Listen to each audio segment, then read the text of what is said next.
Gabriel a laissé en Afrique les gens qu'il aimait, avec lesquels il vivait pour rejoindre l'Europe. Il y a 1 an, je lui demandais de me raconter son histoire, suscitant aussitôt la colère de mon autre compagnon de voyage, Angelo, qui trouvait ce dialogue injustifiable sur le plan moral. « Tu n'en as pas le droit, me disait-il, ça ne se fait pas. » Qu'est-ce qui ne se fait pas? De demander à quelqu'un de raconter son histoire.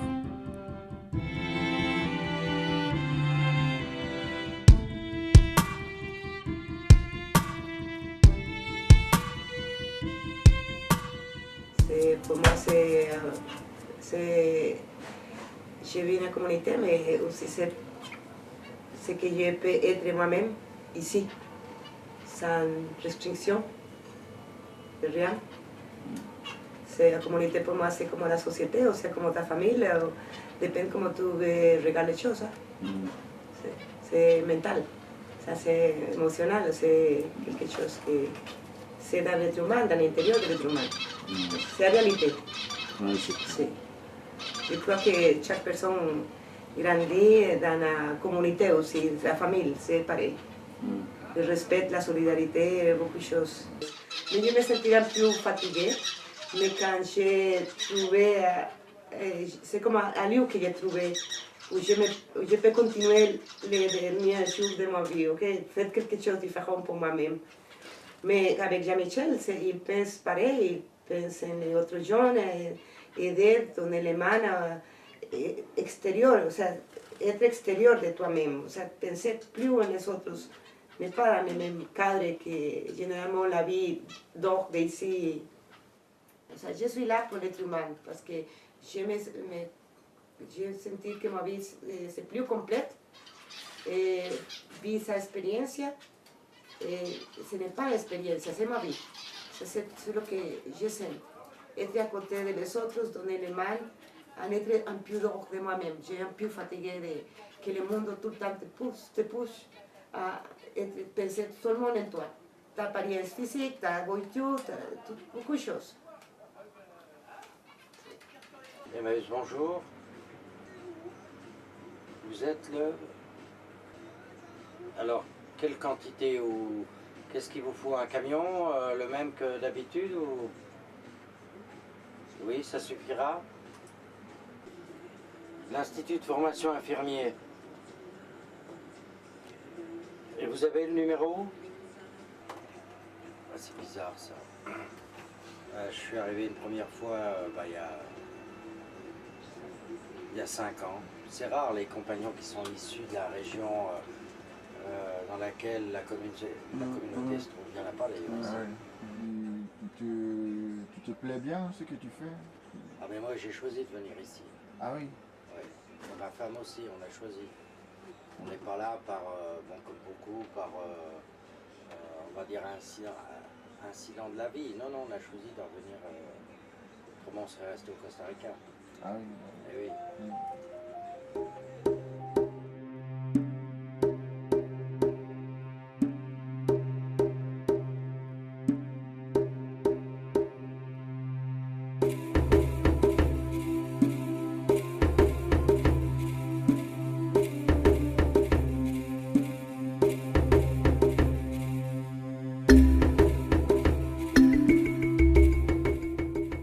I didn't know anything about Emmanuel until I came to France. I had never heard of Abbé Pierre or Emmanuel at all. In America, we have lots of similar organizations. Daily I would go to actually 2 different places, Catholic outreach programs for coffee or socialize, a shower, a douche, wash my clothes. And about 20 years ago I got a passport and I didn't use it. And I got married instead. Unfortunately that didn't work out well either, divorce and other things happened. And I was at this stage of point in my life that I wasn't crippled. Not only do I have a place to stay with a roof over my head, I'm not out in the rain or looking for a place to stay out of the rain. I have food regularly, comrades, friends, and that's a mental support as well as a physical support. When you're working at a job, you have commitment. You have a sense of worthwhile. At the end of the day, you know you've done something. And especially when other people comment that looks good, no one's done that for years, or things of that nature. And that makes you stable inside. Otherwise, you're wandering like a leaf blowing in the wind, or a piece of poubelle going down the river. Excuse me.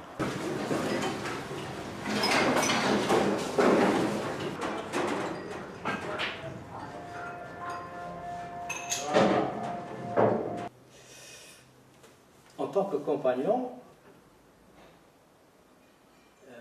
je rêve de créer une communauté Emmaüs en Kabylie. Je rêve que Emmaüs International puisse englober tous les pays musulmans. Parce que Emmaüs est une œuvre humaine, bien sûr, elle vient l'œuvre d'un homme, et que cet homme est connu un peu partout dans le monde, et que c'est un homme de bien, et que c'est une œuvre qui fait du bien, énormément de bien, qui actuellement peut être considéré comme un modèle,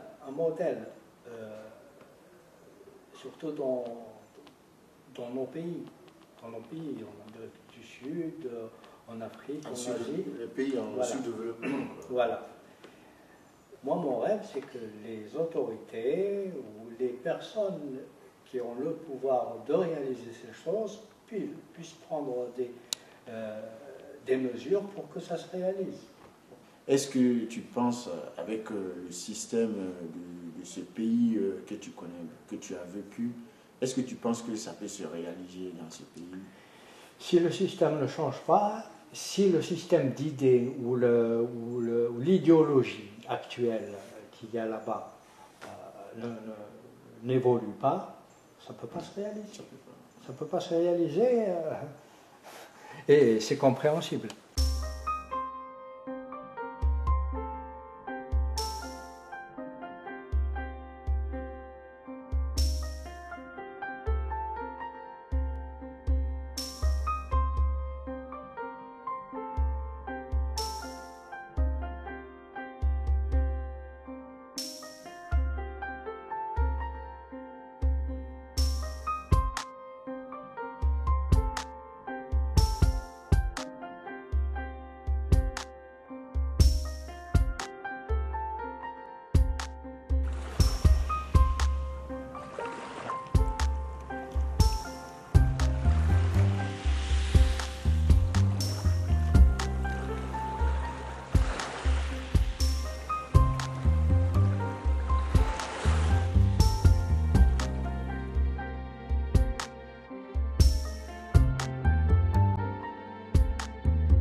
Je rencontre l'abbé Pierre plusieurs fois dans ma vie. Et première fois que je rencontrais, j'ai participé sur une construction d'une communauté à l'Est. Et l'abbé Pierre est venu voir un petit peu le travail, comment ça se passe. Moi j'étais un peu jeune, j'avais 28 ans, 29 ans. Il m'a dit, viens me présenter qui tu es, parce que tu es jeune, tu es quelqu'un de dynamique.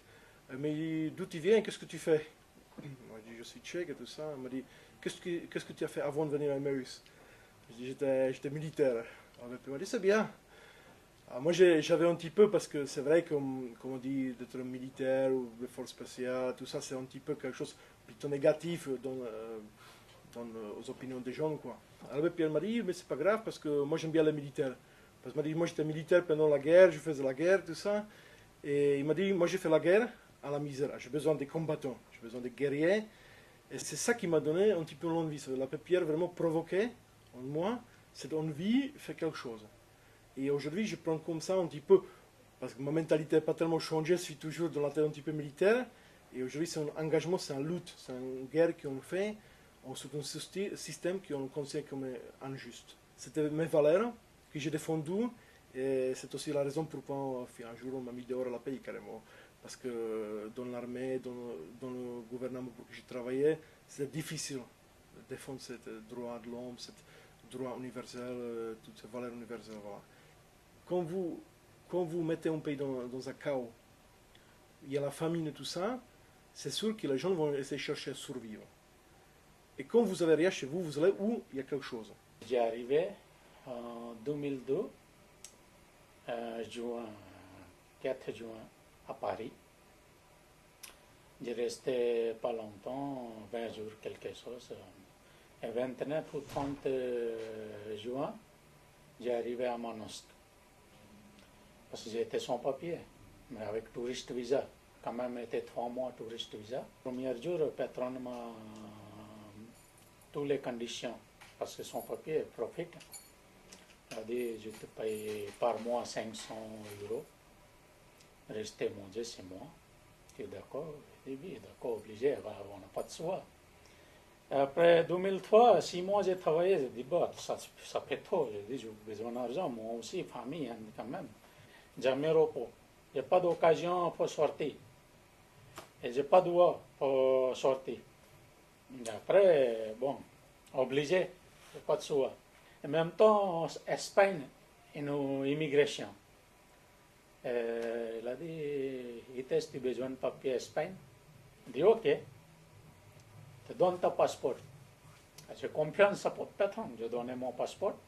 Il a dit, c'est moi qui occupe moi du pays. J'ai dit, ok, moi je n'ai pas regardé lui payer ou pas. J'ai donné le passeport. Comme ça, j'étais content. J'ai dit, oh, bientôt, j'ai papier Espagne. Pas français, c'est pas grave, mais un papier quand même. Bon, j'ai attendu encore 6 mois. J'ai dit, patron, il est où on a papier, tout ça. Il a dit, c'est la personne, il ne répond pas, racontait comme ça. Il a dit, ok, c'est pas grave, moi, j'accepte l'argent, c'est ma faute. Je n'ai pas besoin d'argent. Mais moi, j'ai besoin de passeport quand même. Il a dit, la personne n'a pas de contact, comme ça. Bon, j'ai perdu mon passeport, et moi, coincé. Après, je demande 2003 terminé, je demande d'argent, je dis, patron, là, c'est bon, maintenant, il faut donner. Et même période, sa soeur partait tout le monde en Inde pour mariage. J'ai oublié avion 4 000 €, soeur est mariée, là-bas aussi besoin d'argent, attendre un petit peu. J'ai dit, ok. Son papier est obligé. En plus, normalement, tous les jours, nous, boire, le client donne boire 1 €, 2 €, c'est nous, normalement. Il regarde tous les semaines, samedi, jusqu'à samedi le soir, il donne 4 €, 5 € comme ça. Et lui, il est profité. C'est pas tous pareil. Là, on a 5 doigts. Il y a un grand, petit, c'est pareil. Hein? L'immigration aussi, c'est un problème très complexe. C'est pas un problème que beaucoup de gens le prennent comme quelque chose de plus simple, puis quelque chose qui touche à rien. C'est un problème très complexe, profond au niveau mondial. L'identité, il ne finit pas dans nos yeux, dans nos couleurs, il ne finit pas dans nos personnalités, il va dans le vaste, ce que nous sommes. Nous sommes qu'un être humain qui désire, qui aime, qu'on l'aime, qui a les sentiments, qui veut la joie comme tout le monde. Pourquoi l'individu, il est capable de quitter chez lui pour aller immigrer chez l'autre? Tu comprends? C'est ça la question. Ça veut dire essayer d'effacer son identité pour aller chercher autre chose. À l'époque, j'avais 18 ans, donc j'étais à la maison chez moi. Donc, un jour, on se réveille, il disait que le président est mort. Donc, tout le monde était terrifié en disant qu'est-ce qui va se passer. Parce qu'on disait peut-être qu'il y aura quelque chose, au moins, qui soit neutre et qui peut essayer d'arranger les choses. Le problème, les choses n'est pas s'arranger, quoi. Les choses sont empirées, le massacre a commencé à gauche, à droite, et ça a revenu chez moi. Les gens, ils ont venu chez moi avec des grenades, avec des machettes. Ça finit pas, donc ça continue pendant 3 mois. Sauvage, je payais, ils ont tué ma femme. Il y a quelqu'un qui m'a sauvé dedans. J'ai s'enfuis au Zaïre. En s'enfuant au Zaïre, aussi, le retour, ils m'ont pris, ils m'ont tabassé à mort. J'étais dans un fossé. Je me suis relevé, j'ai continué. Je suis arrivé au Congo, Brazzaville. Au Congo, Brazzaville, il y avait aussi une guerre. La guerre aussi, il y avait aussi, on peut dire, des problèmes aussi, quoi. Tu comprends? Donc, c'était la civile qui était, on peut dire, radicale aussi, archaïque, quoi. Quand je suis rentré ici en France, j'ai essayé d'expliquer l'histoire, on peut dire, ce que j'ai vécu, ce que j'ai subi. Le froid, il a pris mon histoire comme une fantaisie, quoi. Tu comprends? Pas comme une réalité. Immédiatement, cette déception que j'ai eue dans la génocide, il a continué même si. Moi, je me suis dit, un pays civilisé qui est capable de me comprendre, et même ils ne comprennent même pas. Tu comprends? Ça veut dire que c'est une deuxième déception que ça veut dire que j'ai encore, j'ai subi encore ici en France. Immédiatement, j'ai une sorte de rejet, de dire est-ce que l'humanité, il est conscient leur histoire, ce qu'il vit en réalité. Dans ma douleur, qui a déjà à peu près une dizaine d'années, ce que j'ai appris, c'est une chose.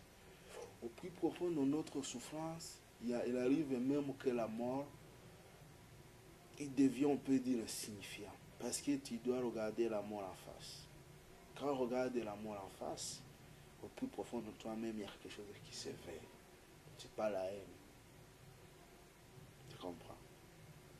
C'est même pas la connaissance. Parce que la connaissance est finie dans la survie. Nous connaissons parce que nous voulons survivre pour inventer des méthodes pour survivre. Et immédiatement, on crée ce qu'on appelle la connaissance. Ça, la connaissance n'existe plus. Ce qui existe, c'est la conscience même. L'âme humaine. La question, c'est quelqu'un qui vient ou c'est quelqu'un qui est là.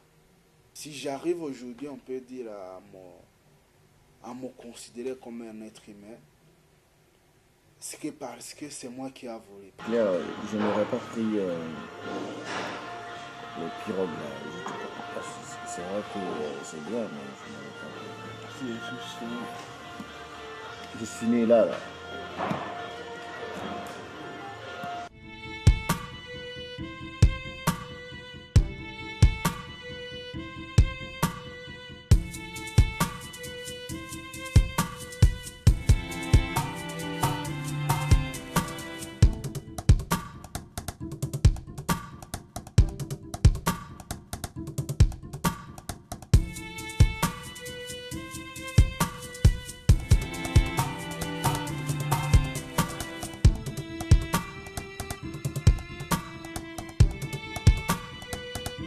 Il cherchait une vie, il cherchait quelque chose, il cherchait un refuge pour mieux vivre, c'est-à-dire une terre d'accueil.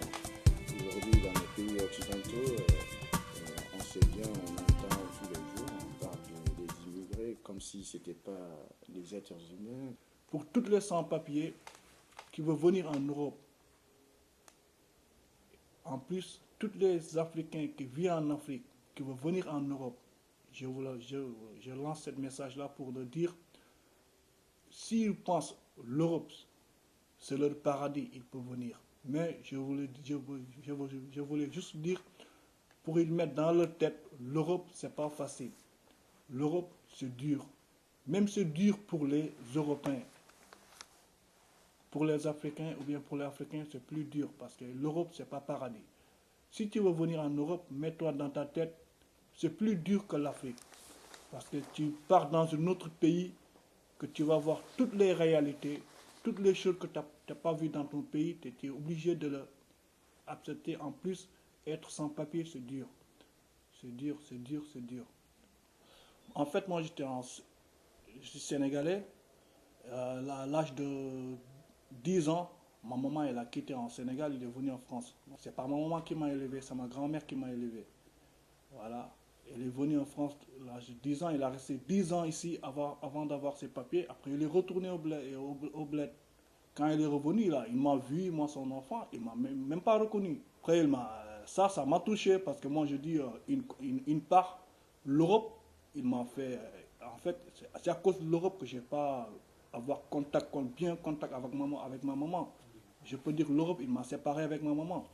Pour moi, maintenant, c'est le seul qui me fait bonheur, c'est avoir le papier, être à l'aise avec elle. Parce que je sais très bien, là où elle n'est pas tranquille dans sa tête. Parce que tous les jours, elle pense, on peut m'arrêter dans la rue, on peut me ramener en Afrique. Or, j'ai personne là-bas. Parce que moi, si on me ramène en Afrique, je préfère mourir que partir en Afrique. Parce que je me mets dans ma tête, ma maman, elle est là. C'est normal que je vis avec ma maman.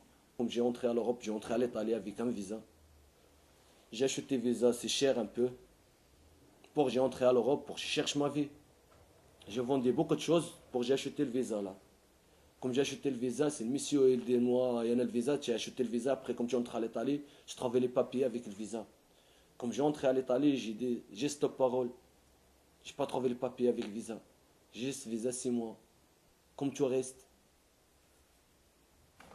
Je n'ai pas trouvé ma vie à gauche, à droite. Je cherche comme je travaille, comme les gens. Je cherche un bon vie aussi. J'ai des sous au bled, il y en a mon père au bled.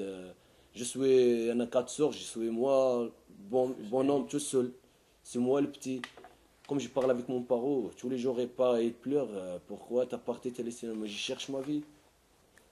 C'est à cause de ça, non, j'ai entré à l'Europe, à cause des pauvres. Il y en a beaucoup de pauvres au bled.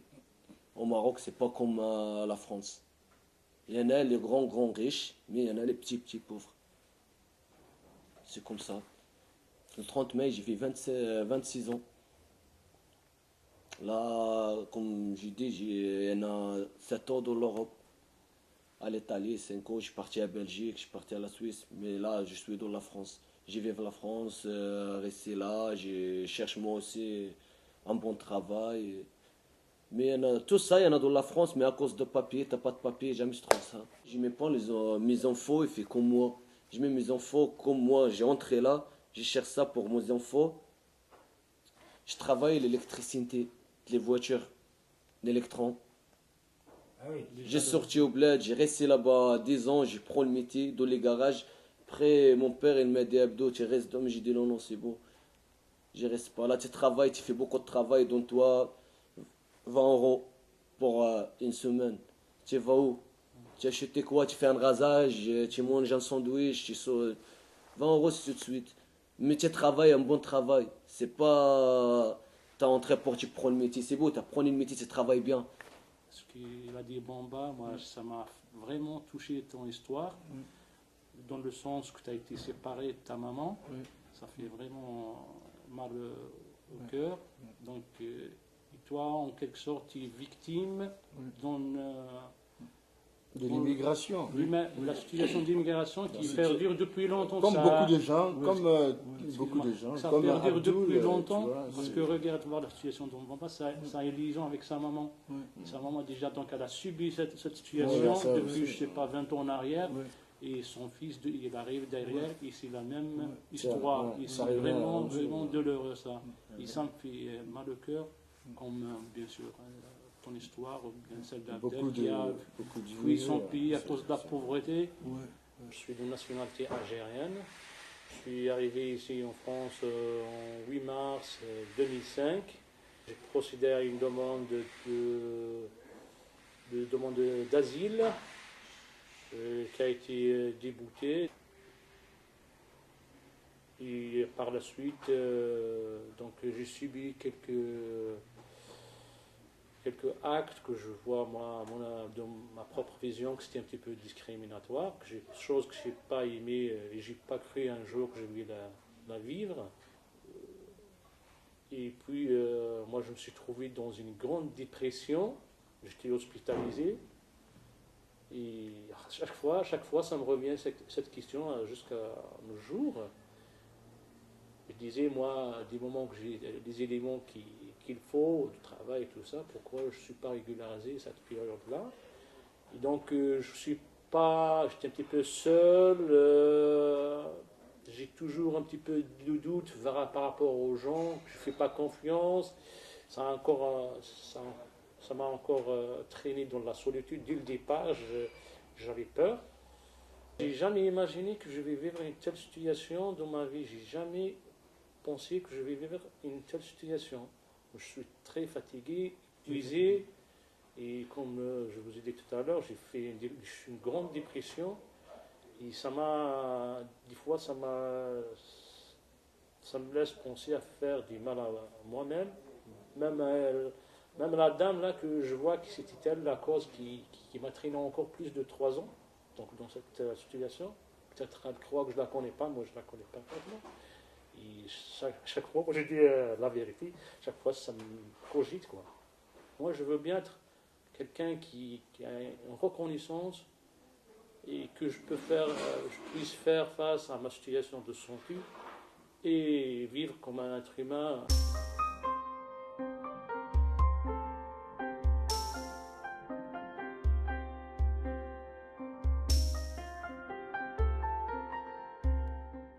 S'il n'y avait pas Emmaüs, je ne sais pas là où je serais, quoi. C'était en 2004. Donc, quand il m'a proposé, j'étais très content. Parce que j'étais perdu. Donc, pour moi, c'est extraordinaire. Donc, je disais, mais ces jours-là, je disais, mais c'est quoi ça? C'est extraordinaire. On me propose quelque chose et puis voilà. J'ai pas là où dormir, là où, comment dire ça, quoi, d'espoir d'aller chez quelqu'un ou n'importe où. Donc depuis ce jour, j'étais resté à Emmaüs. Donc à Emmaüs, il y a plein de sans-papiers. Et puis on a rencontré dans notre parcours, des fois je pense, je peux dire tous les gens qu'on a rencontrés avec leurs histoires différentes, qui est touchant. Des fois même, je pense à ça, quoi. Je pense, c'est-à-dire, je me dis, ça fait 6 ans je suis en France sans papier. Et puis il y a d'autres qui sont là depuis 10 ans, et il y a d'autres qui sont là depuis 9 ans. Et puis quand ils racontent leurs histoires, pour toi, tu dis, ce n'est rien, quoi. Oui, parce que c'est une chose de sans-papier qui touche l'Europe. C'est bien l'amitié France-Allemand, mais il y a quelque part, s'il fait des choses anormales, parce que la France et l'Allemagne, ils sont les 2 pays qui sont commencés dans les années 90 de casser des droits d'asile en Europe. C'était allemand, la France. Après, les autres, ils ont continué. Comme Nederland qui était déjà libéral, maintenant terminé. Comme Danemark, déjà libéral, maintenant terminé.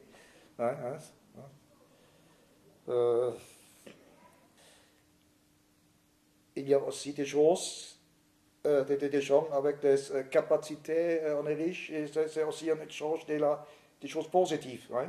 C'est un vrai compagnon. Parce que je suis à Emmaüs, il y a ça qui compte beaucoup. C'est un compagnon. Pour moi, c'est pas une question de donner, c'est une question d'humain. Donc Angelo, vraiment, ça compte pour moi. J'ai énormément d'admiration pour Djibril parce que c'est quelqu'un qui vit beaucoup de choses et on a tendance à se conforter dans notre bien matériel, dans notre bien chez soi, et puis des fois de ne pas voir un peu plus loin le bout de son nez. Et puis il y a beaucoup de gens qui souffrent et qu'on a tendance à oublier un peu le côté humain. Donc cette tournée m'a beaucoup rappelé ça, qu'il y a des hommes et qu'on ne fait pas forcément attention à eux.